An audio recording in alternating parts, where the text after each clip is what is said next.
Millennium Hindi व्याकरण तथा रचना 5। पाठ 7 सर्वनाम। रमेश मेरा मित्र है।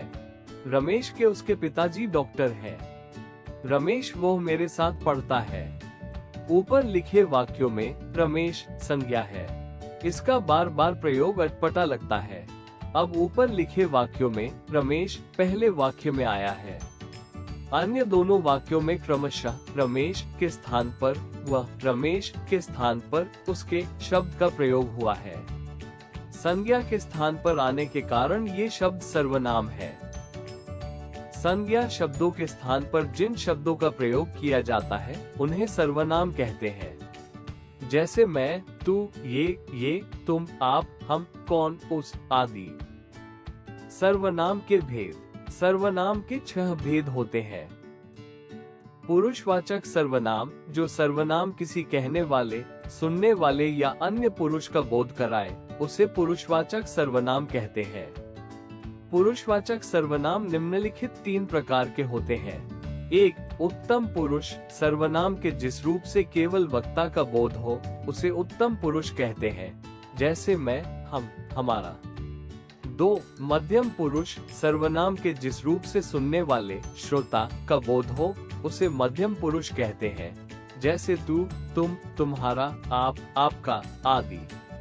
3. अन्य पुरुष, जब वक्ता और श्रोता किसी तीसरे व्यक्ति के बारे में बातें करें तो उस तीसरे व्यक्ति को अन्य पुरुष कहते हैं, जैसे वह, उसका, वे, उनका आदि। निश्चयवाचक सर्वनाम, जो सर्वनाम किसी व्यक्ति, वस्तु या स्थान का निश्चय पूर्वक बोध कराए, उसे निश्चयवाचक सर्वनाम कहते हैं, जैसे ये हाथी है, वो घोड़ा है।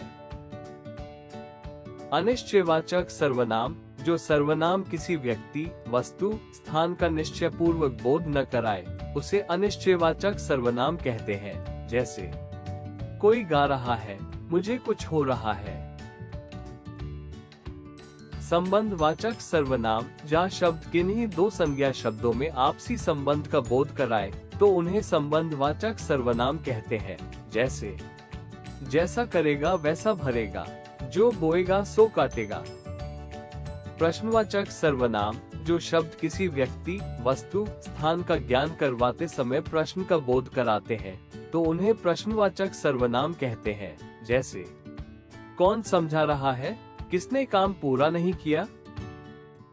निजवाचक सर्वनाम, जिन शब्दों को अपने लिए प्रयोग किया जाए तो उसे निजवाचक सर्वनाम कहते हैं। आप, अपना, अपनी मुख्य निजवाचक सर्वनाम है, जैसे मैं अपना काम आप करूंगा, आप स्वयं जाकर देखिएगा।